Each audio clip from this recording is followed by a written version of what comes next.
Mis hermanos, bendiciones de nuestro Santo Dios.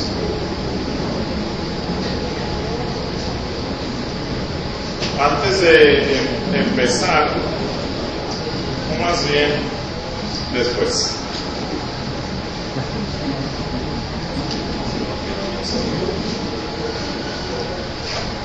les ruego estemos todos en Hebreos capítulo 13. Hebreos capítulo 13.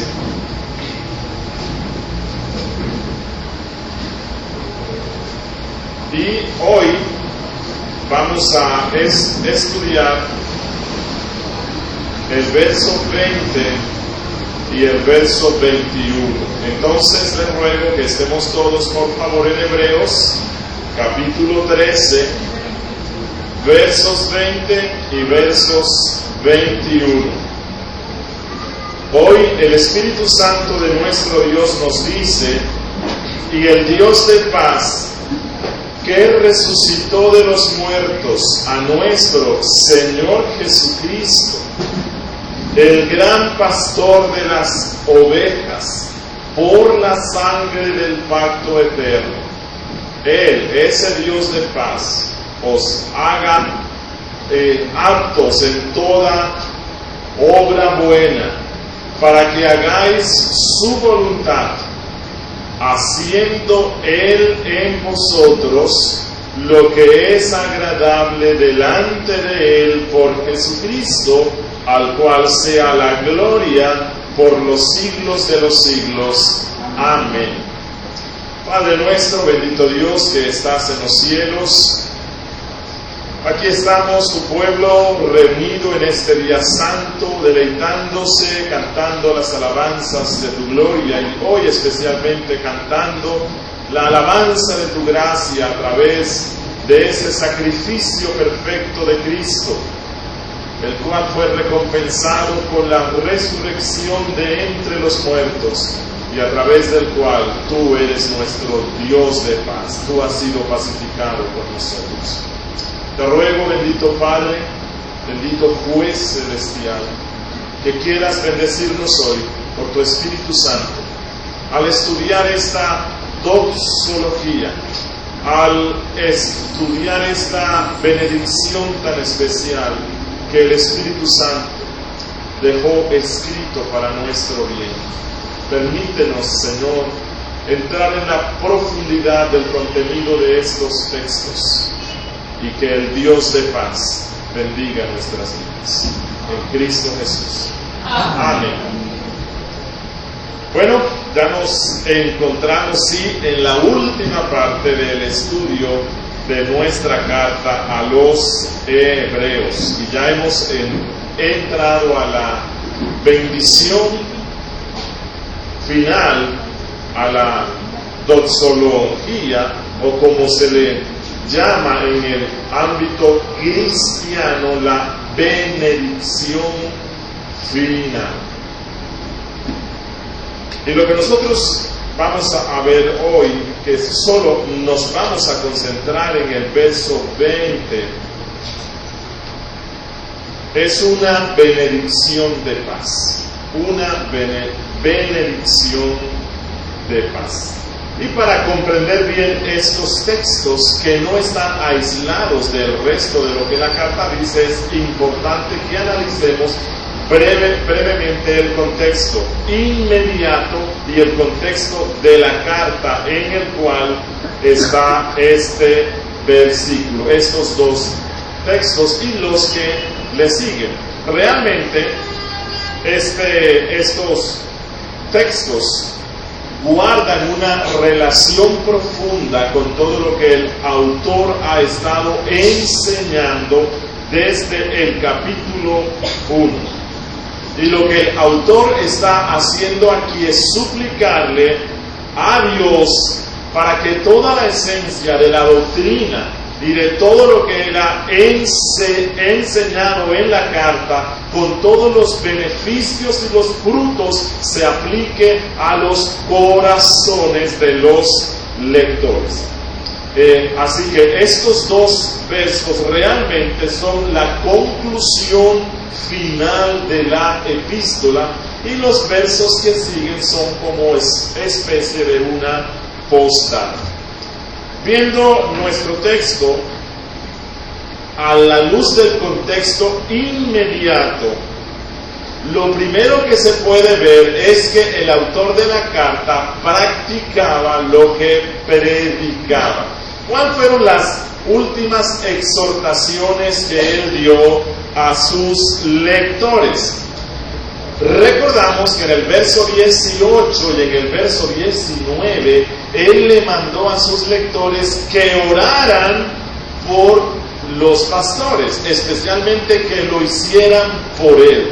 Bueno, aquí en los versos 20 y en los versos 21 encontramos al autor de la carta mostrando con el ejemplo lo que los lectores o lo que los miembros de la congregación debían hacer por él. Así que él aquí está rogando en sus oraciones, está suplicando por toda la congregación, presentándolos ante el trono de la gracia, y esto se convierte en un ejemplo para todos los que somos pastores. Es decir, si un siervo de Dios desea las oraciones de su pueblo, entonces este siervo debe ser diligente en las oraciones por el pueblo que Dios ha puesto bajo su cargo. Y realmente la oración por el pueblo es una de las funciones más importantes de los pastores, junto con la predicación. Esta es la razón por la cual los apóstoles requirieron que la iglesia nombrara diáconos, porque al estar ellos atendiendo las necesidades materiales de la gente, les estaban robando el tiempo necesario para sus funciones principales, que eran la predicación y las oraciones. Oraciones por su pueblo. No es suficiente que el pastor enseñe, sino que se requiere que el pastor esté intercediendo por su pueblo. Dios quiera que todos los que hemos sido llamados por Cristo para este ministerio, Dios nos dé la convicción tal de esta gran necesidad de estar intercediendo por el pueblo, de tal manera que exclamemos con el profeta cuando él dijo en primer libro de Samuel 12:23: lejos sea de mí que peque yo contra Jehová, cesando de rogar por vosotros. Los textos en los que vamos a estar meditando hoy, el verso 20 y el verso 21, y todos los que y el verso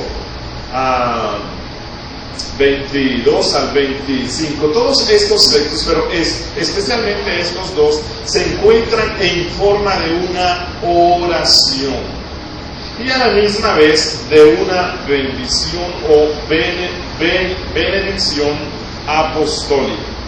Y realmente lo que estos textos o lo que nosotros vemos en estos dos versículos son dos aspectos fundamentales. En el verso 20, lo que nosotros vemos es a quién el autor está dirigiendo la oración.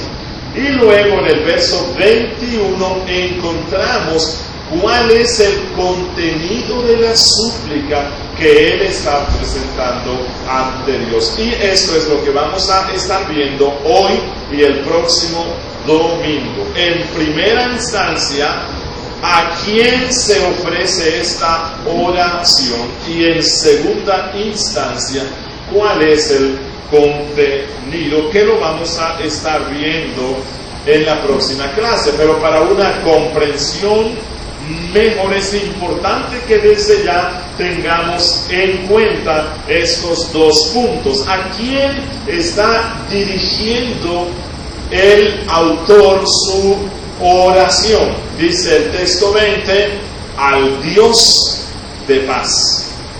¿Y cuál es el contenido? Bueno, él dice en el verso 21, que este Dios de paz os capacite para toda buena obra, que Él os capacite para que hagáis su voluntad.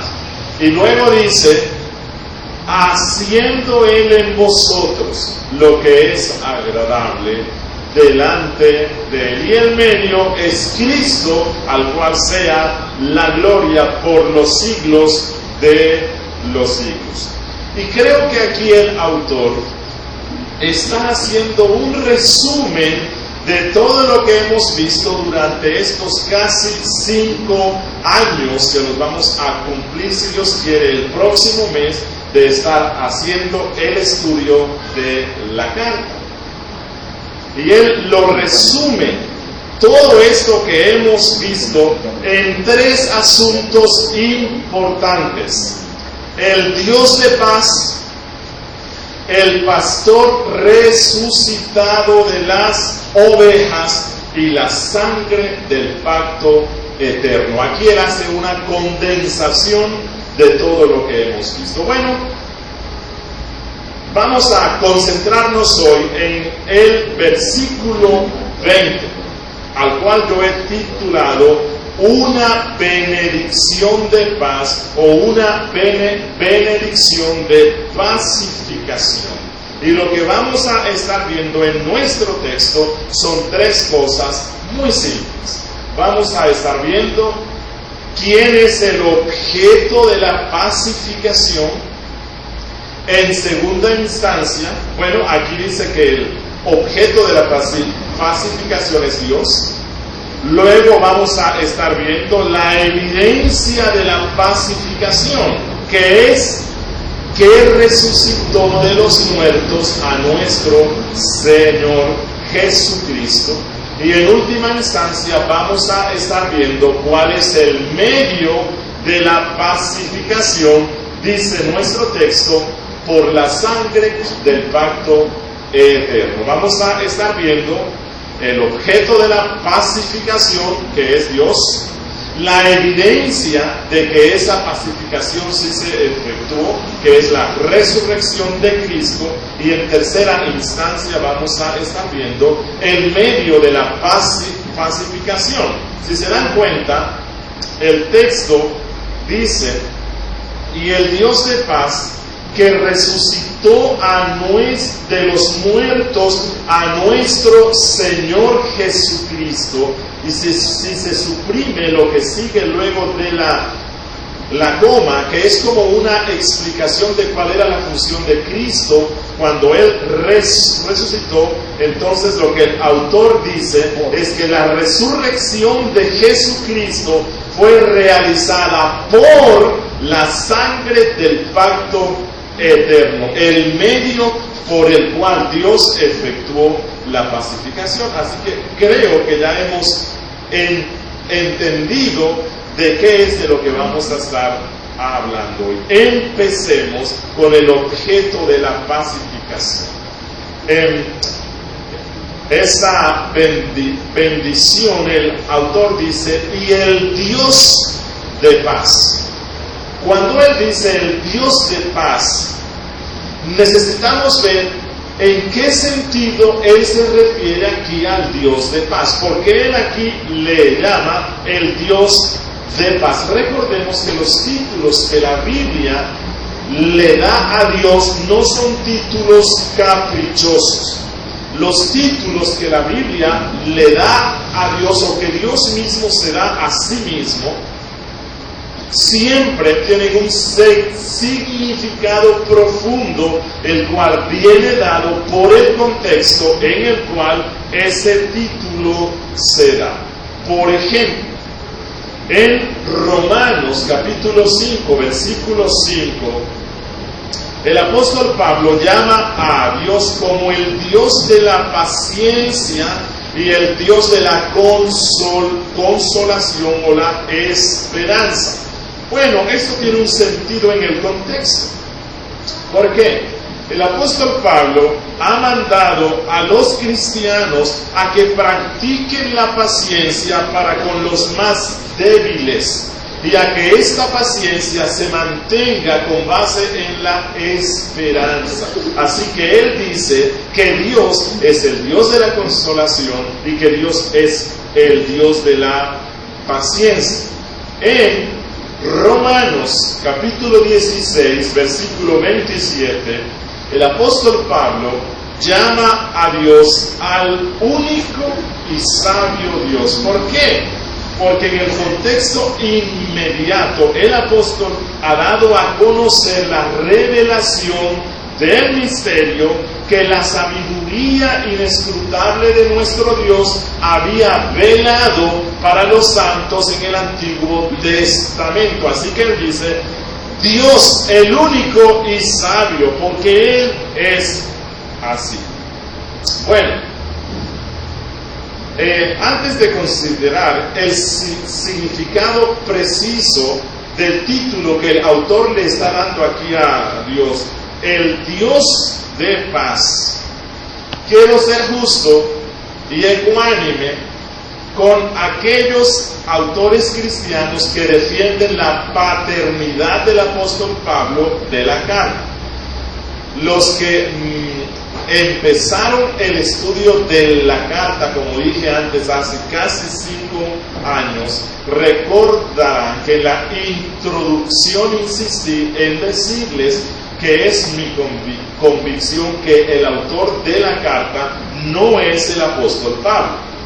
Pero bueno, hay otros que saben más que yo, que dicen que el autor de esta carta es el apóstol Pablo. Y una de las razones fuertes que ellos dan es que la expresión el Dios de paz es una expresión en la Biblia exclusiva del apóstol Pablo. El apóstol Pablo se refiere al Dios de paz en más de 7 oportunidades en sus cartas. Esa es la razón por la que muchos dicen que el autor de esta carta es Pablo, y luego porque él hace mención a ciertos personajes que estaban en una relación muy estrecha con el apóstol Pablo. Entonces, para ser justos, creo que lo que se debe decir es, si el autor de esta carta no es Pablo, que yo creo que no es, porque en el capítulo 2, aquí voy a regresar un poco a lo que dije hace 5 años, en el capítulo 2, el autor de esta carta dice que el Evangelio, o él da a entender que el Evangelio, él no lo escuchó directamente de Cristo, sino que otros fueron los que lo escucharon y a través de los cuales Dios el Espíritu Santo manifestó señales testificando que el Evangelio que ellos escucharon y que estaban predicando sí era del cielo. El apóstol Pablo no pudo haber dicho eso, porque en Gálatas, defendiendo su apostolado, él dice que el Evangelio él no lo aprendió de ningún hombre, ni siquiera de los apóstoles, sino que él lo aprendió directamente de Cristo. No obstante, si esta carta no la escribió Pablo, tuvo que haberla escrito a alguien muy cercano, muy familiarizado con el apóstol Pablo. Bueno, esto aquí como una explicación. Ya sí vamos a concentrarnos en el significado de lo que el autor dice aquí sobre Dios y el Dios de paz. Porque él aquí llama a Dios el Dios de paz. Y creo que si nosotros entendemos bien por qué él aquí llama a Dios el Dios de paz, hemos comprendido las principales doctrinas relacionadas con nuestra salvación. Cuando él aquí habla del Dios de paz, él está contemplando a Dios únicamente en la relación que él tiene con su pueblo. Muy importante. Cuando él aquí llama a Dios el Dios de paz, él está pensando únicamente en la relación que Dios tiene con su pueblo y con nadie más. Pero cuando aquí el autor llama a Dios el Dios de paz, él está aplicándolo a esa paz de carácter forense. Es decir, él está pensando aquí en Dios como juez, en Dios en su despacho como juez. Recordemos que en Hebreos capítulo 12, el autor de la carta contrastó los dos pactos y él puso en una confrontación al pacto en el monte Sinaí y al pacto en el monte de Sión. Y él dice en el 12, 22, 23, sino que os habéis acercado a Dios, el juez de todos. Aquí él está pensando en ese Dios como juez, que ese es el punto máximo del Evangelio. El Evangelio lo que nos dice, la buena nueva, es que el rostro del juez supremo está envuelto en sonrisas de misericordia, porque él está viendo el rostro de su ungido en la faz de todo su pueblo que ha sido salvo. Para que se pueda entender más esto, hay que comprender esto. Dios en la creación, cuando Él hizo a Adán, lo puso como nuestra cabeza federal.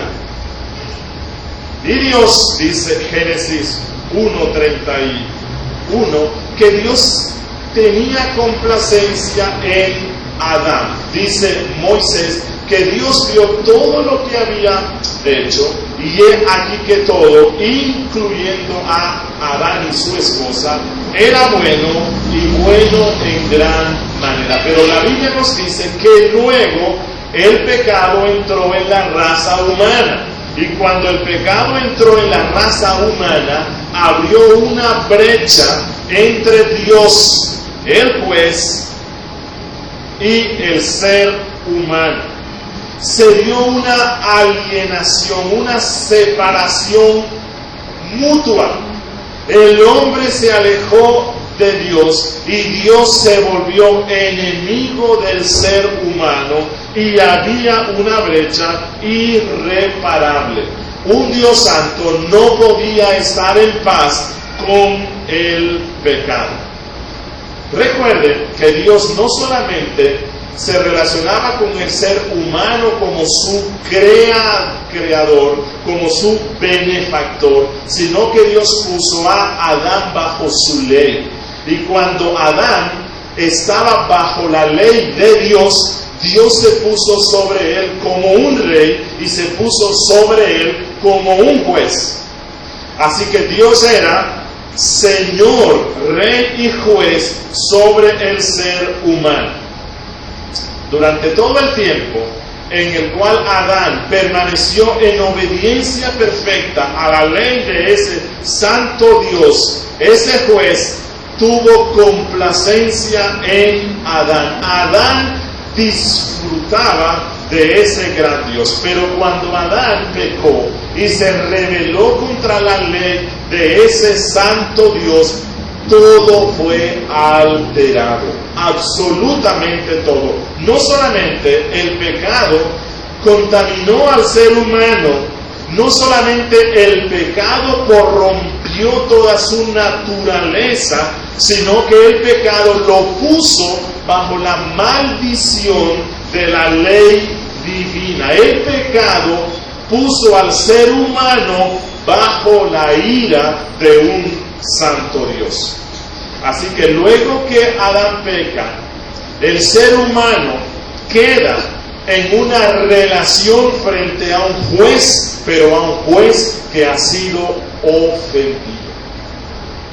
Bueno, y esto es evidente porque en Génesis 3, 23 al 24, luego que Adán peca, este juez ordena, Génesis 3, 23 al 24, y lo sacó Jehová del huerto del Edén para que labrase la tierra de que fue tomado. Y escuchen lo que dice: echó. Esa fue la relación en la cual quedó Dios con el hombre.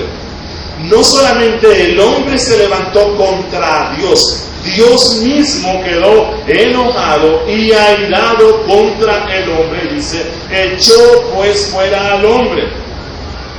Y una evidencia de que Dios estaba enojado contra el ser humano es que dice: y una espada. ¿La espada es símbolo de qué? ¿De paz? No, todo lo contrario. Una espada se revolvía por todos lados para que el hombre no entrara, y esa espada lo que le recordaba al ser humano es que Dios estaba airado contra el hombre pecador. Lastimosamente, esta verdad hoy día se predica muy poco en los púlpitos. Miren, el pecado no solo ha viciado la naturaleza humana, el pecado nos ha alejado de Dios. El pecado ha puesto una barrera enorme y una separación inmensa entre Dios y nosotros. Como dice Pablo en Efesios capítulo 4, versículo 18, que nosotros éramos ajenos a la vida de Dios. Cuando el hombre pecó, no solamente perdió la imagen de Dios con la cual Dios lo hizo, sino que el hombre perdió el favor de Dios con el cual había sido beneficiado. Así que la Biblia nos dice que como consecuencia del pecado se generó un antagonismo entre Dios y el ser humano.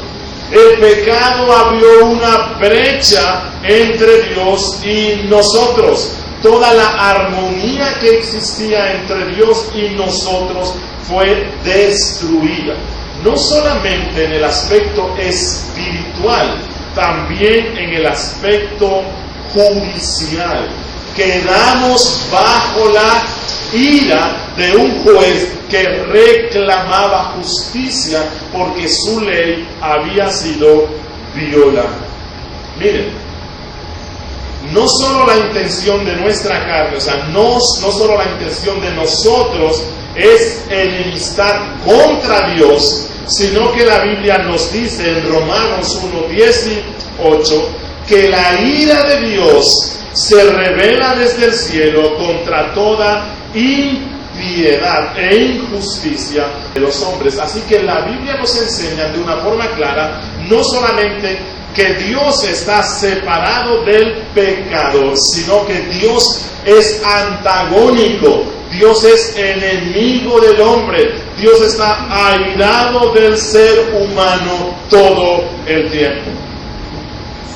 Lo que la Biblia nos enseña es que aquel con el cual nosotros nos relacionamos es un juez que ha sido un rey, que ha sido ultrajado, y un juez que ha sido ofendido. Y la palabra misma es clara al respecto. Y voy a insistir en el punto, porque hoy día, en la forma de evangelismo que muchos están practicando, y en el concepto que hoy día muchos tienen del pecado y del arrepentimiento y de lo que Cristo vino a hacer en la cruz, insisten en que nosotros somos los enemigos de Dios. Pero quiero mostrarles que sí es cierto, Nosotros somos enemigos que levantamos el puño contra Dios. Pero quiero mostrarles el otro aspecto.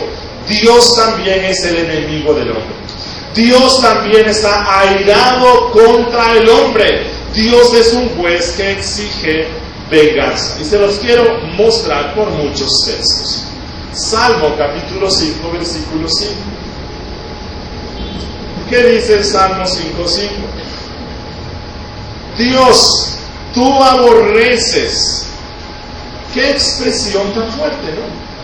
Aborreces a todos los que hacen iniquidad. Y la Biblia dice que todos hemos hecho iniquidad. Dios aborrece al ser humano a causa de su pecado. Salmo 7:11 dice, Salmo 7:11, Dios es juez justo. Y escuchen lo que dice el texto. Y esa es la razón por la cual en el método de evangelismo bíblico no podemos ir donde todas las personas y decirles ese cuentico: Dios te ama y tiene un plan maravilloso para tu vida. ¿Qué dice el Salmo 7:11?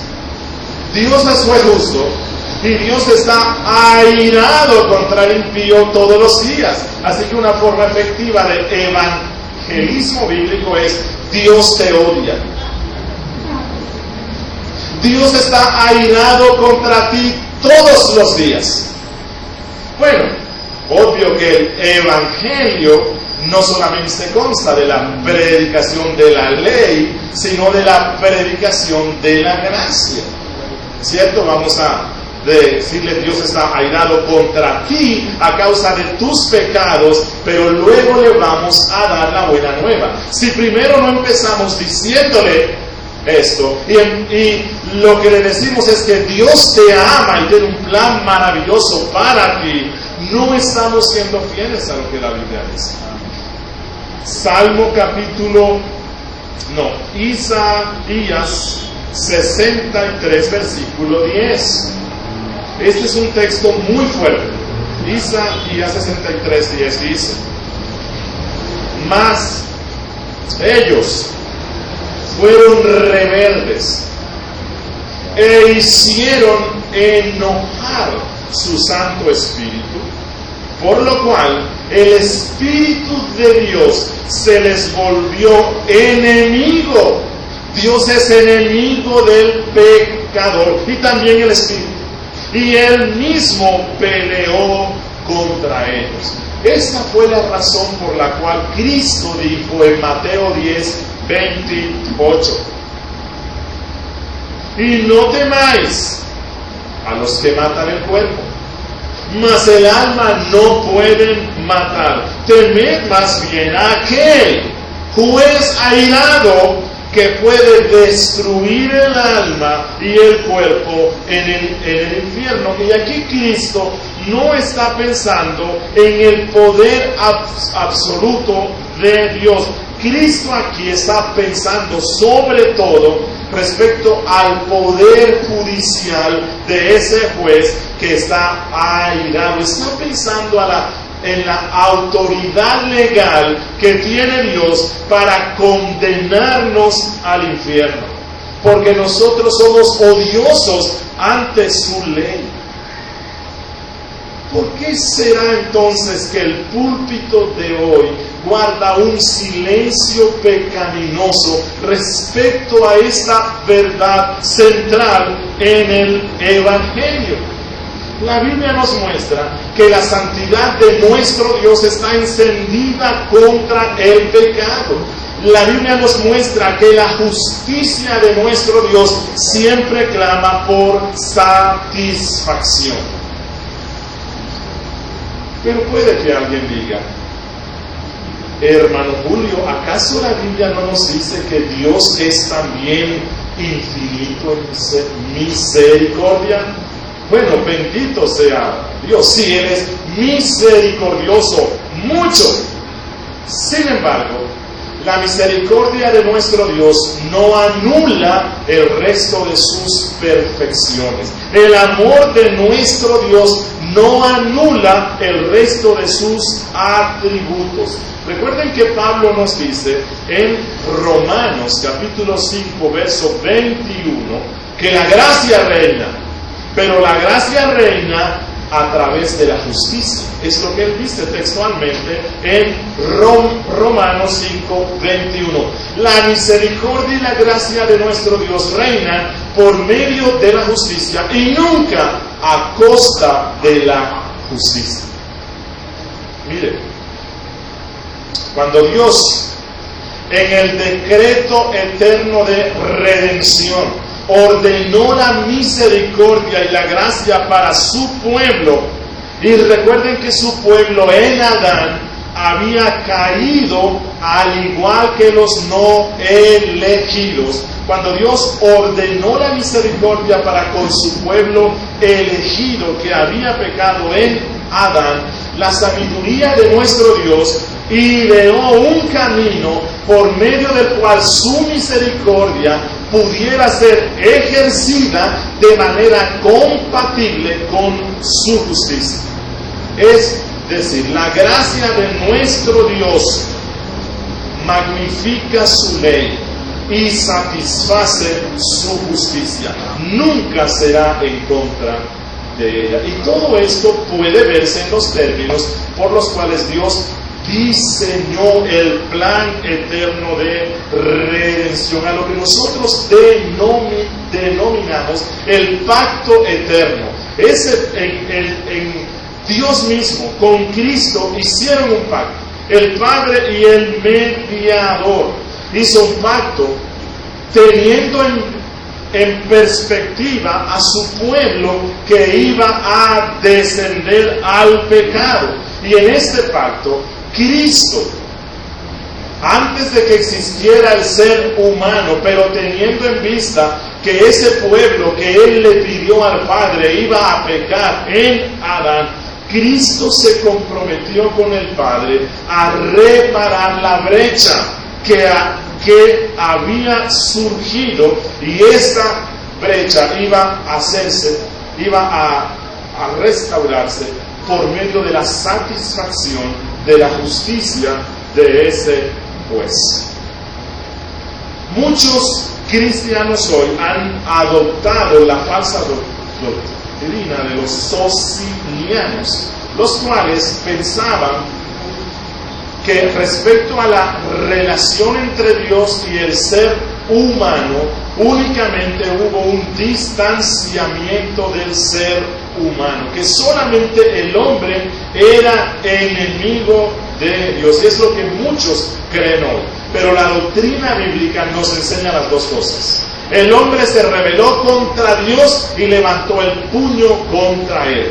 Pero Dios mismo se volvió enemigo del ser humano. Así que no solamente el hombre está enojado contra Dios, Dios está enojado contra el hombre. Miren, y Dios ha estado airado contra el hombre, pero no solamente contra los no elegidos. Dios también ha estado airado contra los elegidos antes de su conversión. Esto es lo que dice Pablo, Efesios 2:3. Efesios 2:3 dice Pablo, porque nosotros, hablando de los elegidos del capítulo 1, ¿qué éramos nosotros? Dice Pablo, por naturaleza hijos de ira. ¿De cuál ira? ¿De la de Satanás? No, de la ira de Dios. Además de ser depravados, la ira de nuestro Dios estaba sobre nosotros, lo mismo que los demás. Así que el pecado puso a Dios y a su pueblo de elegidos en un desacuerdo judicial.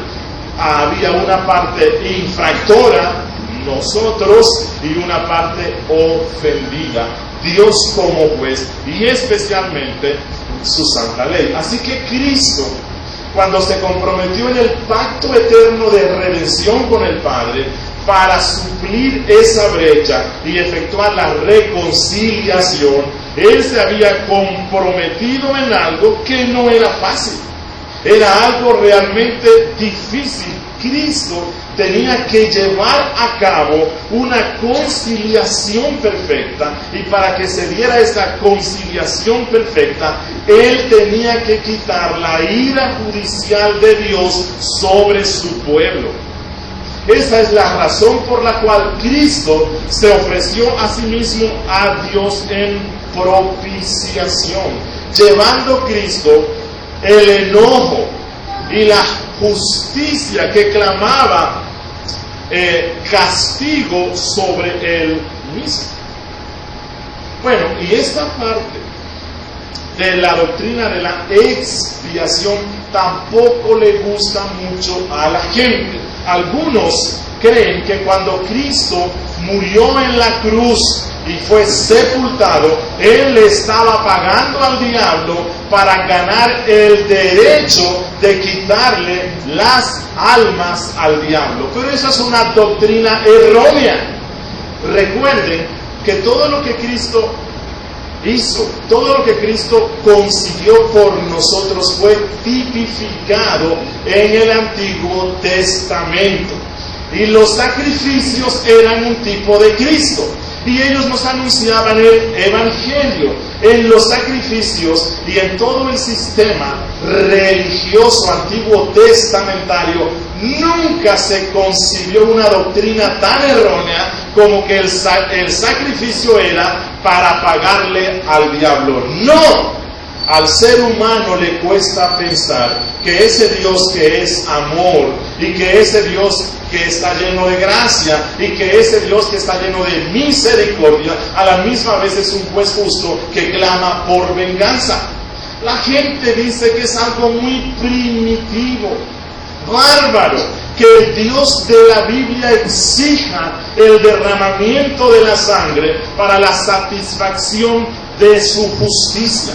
Pero si yo rechazo eso, estoy rechazando el Evangelio. La misma Biblia nos muestra de muchas maneras los tipos en el Antiguo Testamento que presagiaban o anunciaban que el mediador Cristo vendría a hacer una cosa: satisfacer la justicia vengativa de Dios, satisfacer la ira de Dios que clamaba por venganza contra ese ser humano que se había rebelado contra él.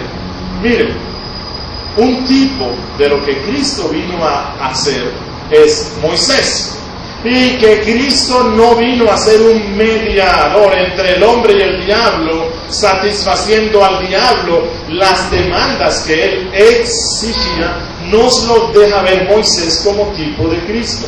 Miren Éxodo 32. Aquí Dios está airado contra el pueblo, porque este pueblo había pecado gravemente contra su ley cuando hizo un becerro y lo adoraron. En respuesta, Dios como juez dice a Moisés en el verso 10: ahora pues, Moisés, deja que se encienda mi ira judicial, que se encienda en ellos y los consuma. Entonces Moisés, como un mediador que tipificaba a Cristo, se interpuso ¿entre qué? ¿Entre la ira del diablo y la del pueblo? No, Él se interpuso entre la ira de Dios y la ira del pueblo, y Dios no los destruyó. Eso es lo que Cristo vino a hacer. Él vino a apaciguar la ira de Dios, que no nos cueste aceptar que Dios está airado contra el impío. Su ira estaba sobre nosotros, y Cristo vino a recibirla para que nosotros no la recibiéramos más. Eso es el Evangelio. Amén. Y esa es una buena nueva. Amén. Miren, Números 16. Luego de la rebelión, cuando unos líderes se rebelan contra Moisés y especialmente contra el sacerdocio, Números 16, en el verso 45, Dios dice a Moisés: apartaos del medio de esta congregación y los consumiré. ¿Quién? La ira de ese juez que había sido ofendido. Los consumiré en un momento. Y luego Moisés dice al sumo sacerdote, versos 46 y 48, dice él: toma el incensario y pone en el fuego del altar, y sobre él pone incienso, y ve pronto a la congregación y haz expiación por ellos. Bueno, esto es un tipo de lo que Cristo iba a hacer. ¿Y en qué consistió esto? Dice él: porque el furor ha salido de la presencia de Jehová. Por eso es que Cristo dijo: no le teman al hombre, no le teman al diablo, porque ellos solamente pueden matar tu cuerpo. Teme a aquel que puede matar tu cuerpo y tu alma en el infierno. ¿Y quién es ese? No el diablo. El diablo no es el administrador del infierno como algunos piensan. No. El diablo es uno de los que están sufriendo y están siendo atormentados en el infierno. Mire, que nos quede claro esto: el sacrificio de Cristo, el fin de la obra de Cristo no fue tanto, aunque sí lo disfrutamos, no fue tanto reconciliar al hombre con Dios. No.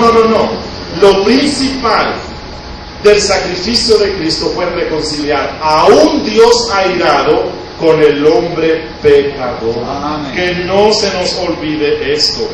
Cristo no vino a quitar la ira del hombre contra Dios, aunque luego el Espíritu Santo, aplicando la obra de Cristo, nos quita esa enemistad que tenemos contra Dios. El objetivo principal de la obra de Cristo fue quitar la ira de Dios sobre nosotros. Amén.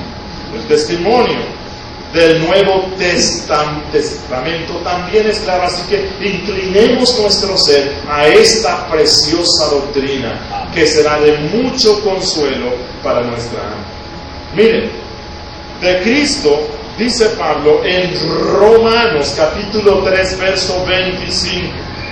Romanos 3 25 dice Pablo: a quien Dios puso como propiciación por medio de la fe en su sangre, para manifestar no su amor, no su gracia, sino que su justicia, a causa de haber pasado por alto en su paciencia los pecados pasados. Y aquí Pablo usa el término propiciación. Pero no estoy diciendo que por medio de Cristo Dios no manifestó su gracia. Claro que sí. Lo que estoy diciendo es que cuando el autor de esta carta llama aquí el Dios de paz, está pensando en esa relación judicial entre Dios y nosotros, y que Cristo mismo vino a satisfacer. Y esto se puede entender más por el término propiciación que usa aquí Pablo. ¿Qué es propiciación? Bueno, la propiciación es lo que aplaca, es lo que apacigua a la justicia cuando ella es satisfecha.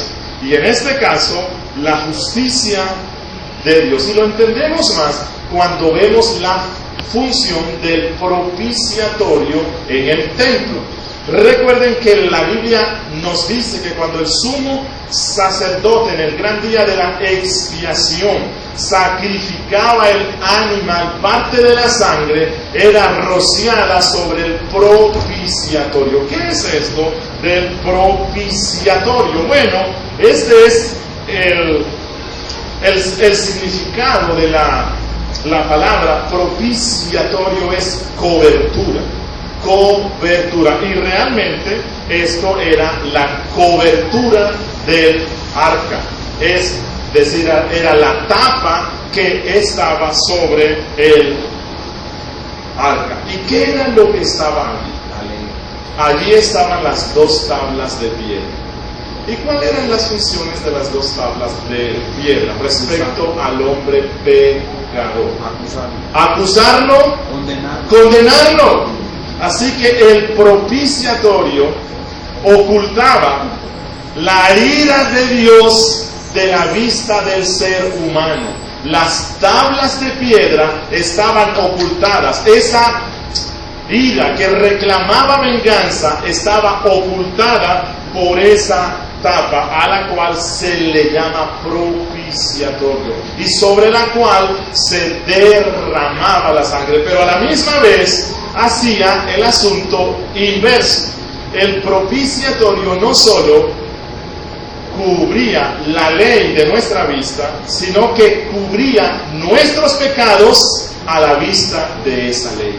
Y eso es lo que vino a hacer Cristo. Cristo vino a hacer eso, a hacer nuestra propiciación. Él satisfizo la justicia de nuestro Dios por medio de una compensación adecuada, justa.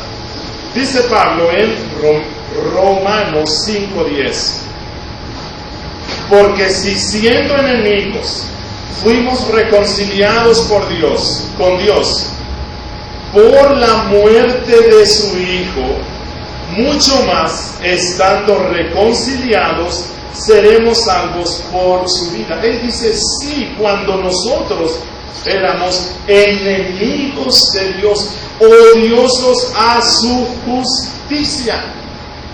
Y en lo que vuelve a insistir es que nosotros éramos objeto del desagrado gubernamental de nuestro Dios, que Dios como Rey estaba airado contra nosotros. Pero dice Pablo aquí que nosotros fuimos reconciliados. Y cuando dice esto, lo que él dice es que fuimos restaurados al favor de Dios, que ya la ira de Dios no está sobre nosotros, sino que ahora nos encontramos por el favor, bajo la misericordia de nuestro Dios. Lo que él quiere decir es, Dios ha desviado su ira. Esa ira que iba sobre ti, Dios la desvió. ¿Y la desvió sobre quién? Lo entendemos más en el verso 9. Romanos 5:9. Dice, pues mucho más, estando ya justificados en su sangre, por ese seremos salvos de la ira. ¿De la ira de quién? De la ira de nuestro Dios. Y esto es a lo que se le llama justificación.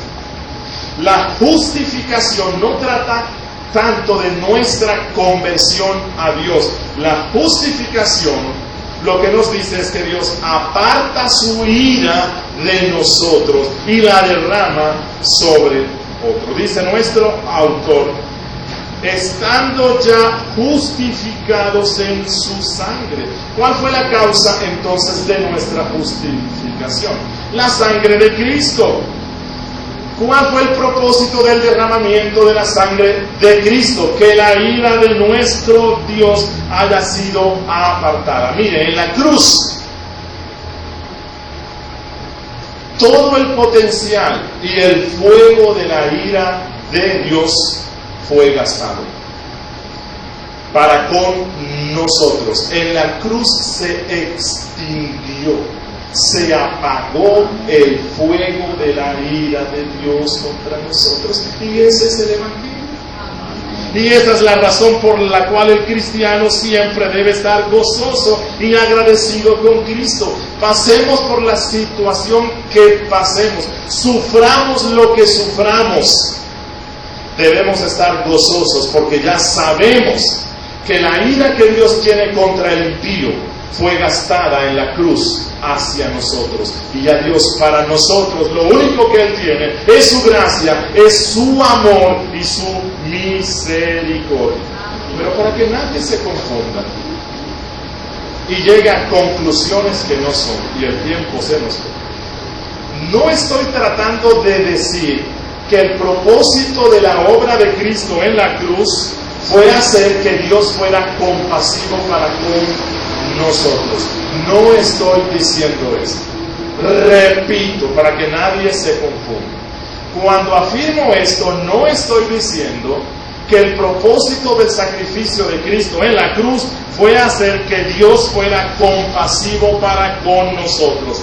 No es así, porque Dios el Padre, Él mismo es el autor de la reconciliación. Escuchen lo que dice Pablo, 2 a Corintios, capítulo 5, versículo 19. Dice Pablo, que Dios el Padre, estaba en Cristo reconciliando consigo al mundo, no tomándoles en cuenta a los hombres sus pecados.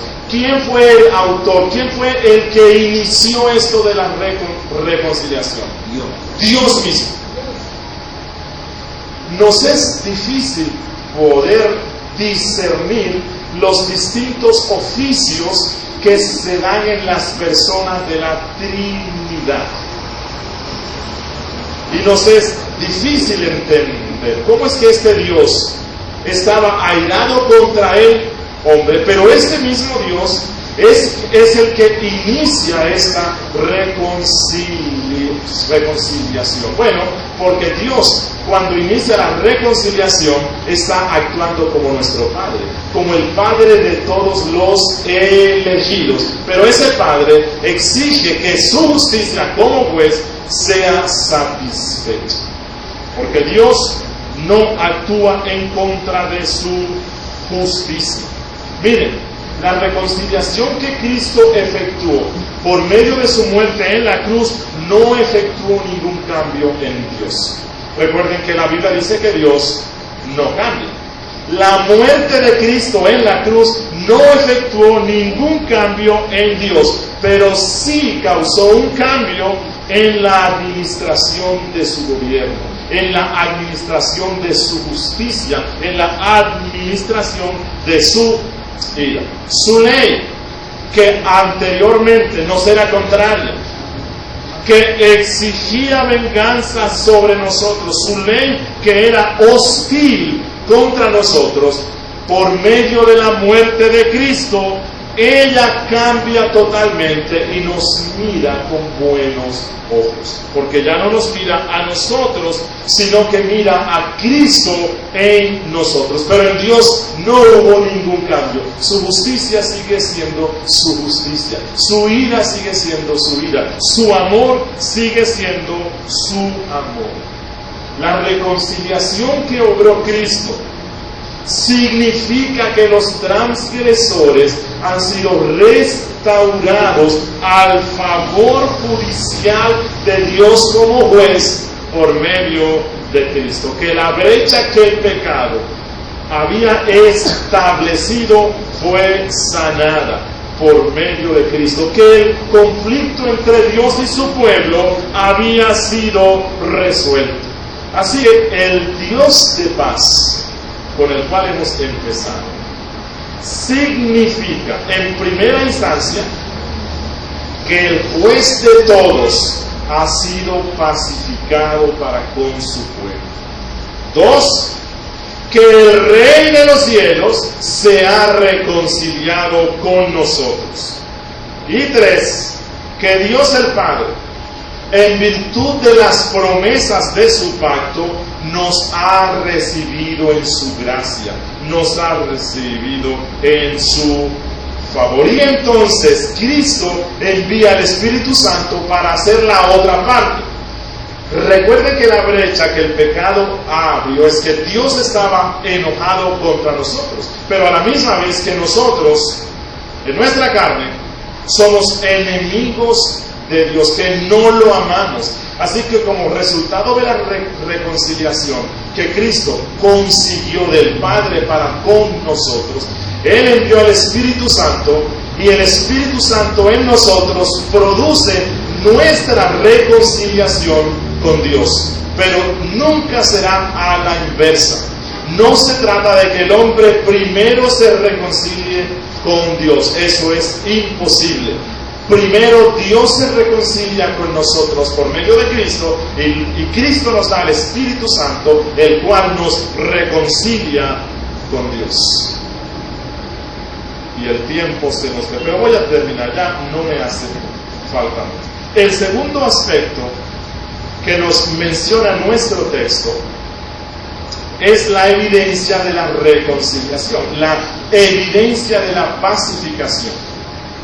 ¿Cuál fue la evidencia de que ese juez airado había sido pacificado?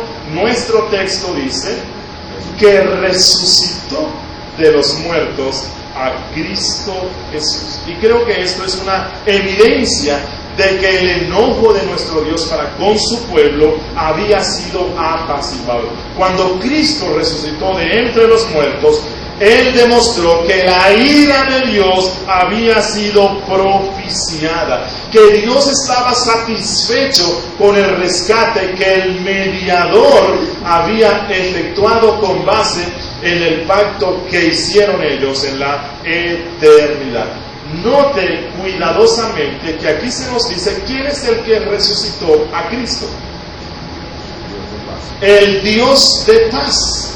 Y ya hemos visto que el Dios de paz se refiere a Dios como juez. Hay otros textos en los cuales se nos dice que Cristo mismo se resucitó. Él tuvo el poder y se resucitó. Hay otros textos que nos dicen que el Espíritu Santo fue quien lo resucitó. Hay otros textos que nos dicen que Dios fue quien lo resucitó. Y todo eso es cierto. Pero aquí el autor quiere conducirnos a un aspecto crucial de la resurrección de Cristo, cuando Él dice que el que resucitó a Cristo fue el Dios de paz, el juez que había sido apaciguado. Miren, la resurrección de Cristo aquí nos es presentada no tanto como un acto del poder de nuestro Dios, sino como un acto judicial.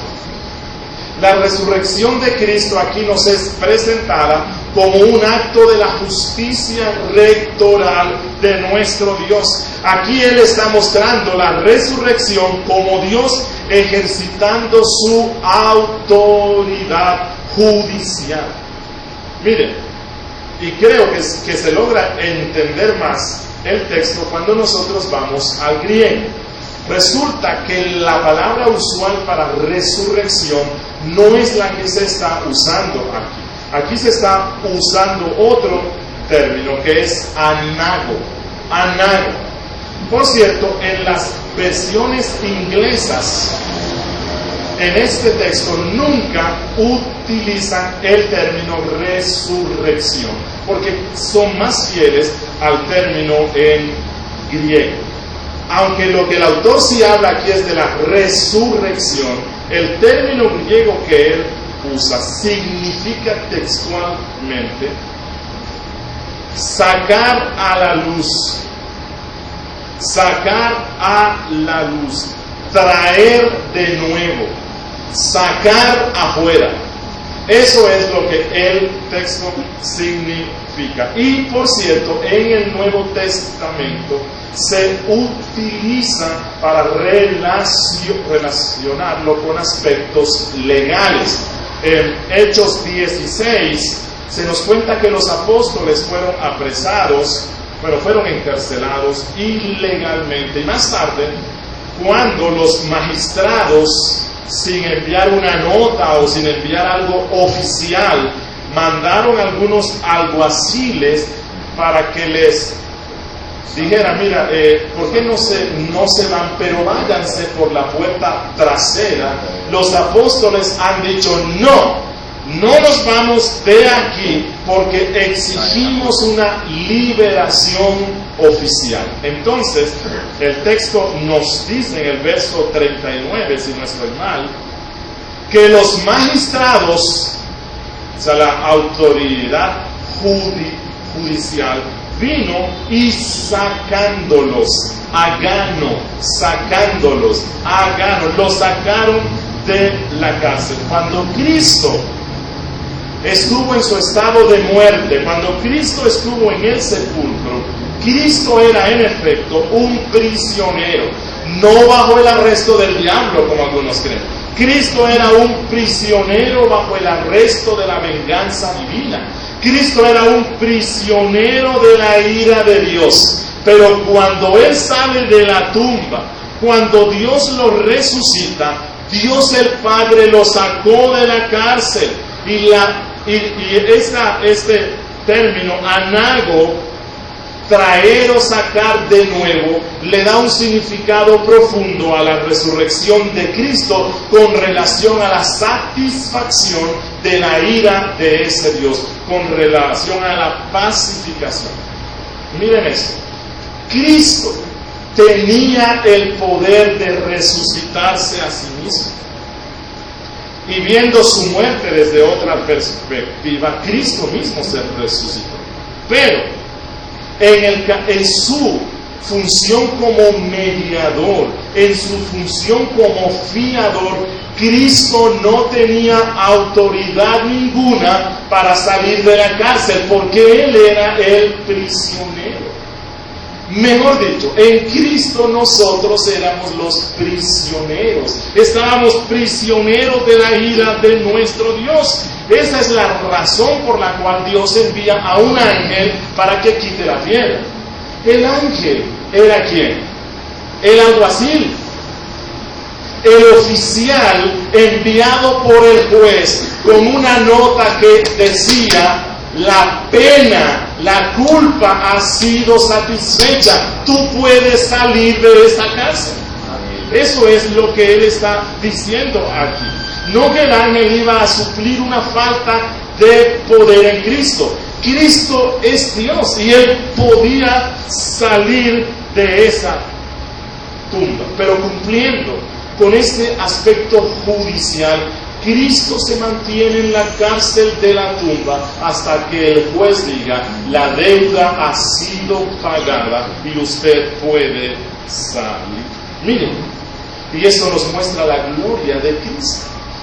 Nos muestra la gloria moral de Cristo y la obediencia de Cristo al Padre. Cristo en la cruz no ejerció su poder para romper la cárcel y lo hubiese podido hacer si Él quisiera. Tenía el poder para romperlo. Cristo se sujetó al Padre esperando en la cárcel hasta que el Padre honorablemente lo sacara de la muerte. Y algo muy importante que nos deja ver aquí el autor es que cuando Cristo es resucitado en su función como el gran pastor de las ovejas, porque es lo que el texto dice: y el Dios de paz, que resucitó de los muertos a nuestro Señor Jesucristo. Y luego explica cuál es el oficio que ejercía Cristo por nosotros cuando Él resucita, el gran pastor de las ovejas. Bueno, el tiempo se me fue y no tengo tiempo para explicar esto, pero esto era una cita, o el autor, que era un experto en el Antiguo Testamento, y los lectores que lo conocían, el autor los estaba remontando al Antiguo Testamento, donde Dios dijo, Isaías 40:11, como pastor apacentará su rebaño, en su brazo llevará los corderos y en su seno los llevará, pastoreará suavemente a las recién paridas. Pero algo más que él está diciendo aquí es que cuando Cristo resucitó de la muerte, Él resucitó como pastor de sus ovejas, es decir, como representante federal de su pueblo.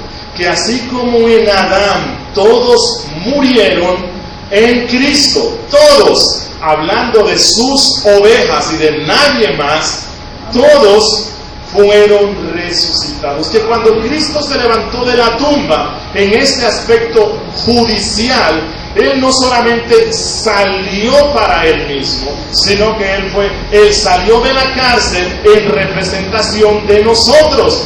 Nosotros en Cristo ya somos libres, porque Él es nuestro pastor, el príncipe de los pastores. Y finalicemos viendo el último aspecto, el medio que usó Dios para nuestra pacificación. Dice el texto: por la sangre del pacto eterno. Y cuando dice la sangre del pacto eterno, el autor está citando Zacarías capítulo 9 versículo 11. donde dice: y tú también por la sangre de tu pacto serás salva. Y aquí habla de la iglesia, aquí habla de las ovejas. Yo he sacado tus presos de la cisterna en que no hay agua. Cisterna en que no hay agua es una forma de decir tumba en el Antiguo Testamento. Y tú, iglesia, también por la sangre de tu pacto serás salva. Y yo he sacado tus presos, a ustedes, de la tumba. Bueno, en muchas ocasiones lo que la Biblia dice de la iglesia lo aplica a Cristo, y lo que dice de Cristo lo aplica a la iglesia. En este caso, lo que la Biblia dice de la iglesia lo aplica a Cristo. Y cuando aquí dice que resucitó de entre los muertos al gran pastor de las ovejas, lo que insiste es que Cristo, cuando satisfizo la justicia de nuestro Dios y pagó y salió libre de la cárcel, que por cierto nuestro texto dice que Cristo se ganó el derecho a salir de la tumba. ¿Por qué? Por la sangre del pacto eterno. Bueno, ya hemos visto en Hebreos 9:12 que Cristo se ganó el derecho para entrar al lugar santísimo por su propia sangre, y que nosotros podemos entrar al lugar santísimo por la sangre de Cristo. Así que el derramamiento de la sangre de Cristo tiene un valor infinito, tanto para el pastor como para las ovejas. Y es importante ver que él dice: el gran pastor de las ovejas. Cristo salió de la tumba no por los loros.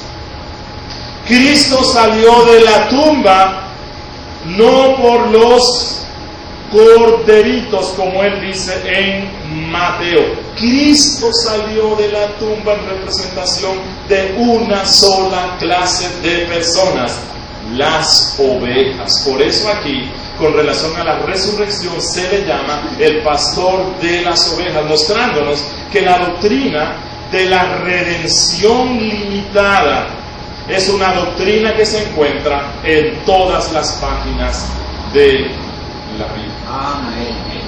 Entonces, habiendo sido reconciliados con Dios, y especialmente habiendo sido Dios reconciliado con nosotros por medio de Cristo, disfrutemos de este Dios de paz y preparémonos para ver cuál es la bendición que este Dios de paz tiene para nosotros. Si no se quiere perder esa bendición, acompáñenos el domingo próximo. Demos gracias a Dios. Padre nuestro, Dios de paz, juez eterno, a ti nos acercamos para darte gracias nuevamente por esta exposición de esta preciosa carta, que ya en sus versos finales tiene una condensación especial, donde se nos muestra la superioridad del cristianismo sobre el judaísmo, la superioridad de Cristo sobre el sistema legal. Gracias, Padre, porque confortas nuestros corazones al mostrarnos que tú has sido reconciliado con nosotros por medio de Cristo y que ves a Cristo en nosotros. Concédenos, Dios, responder con agradecimiento, andando en obediencia a tu santa ley, a esto que hemos aprendido hoy en Cristo.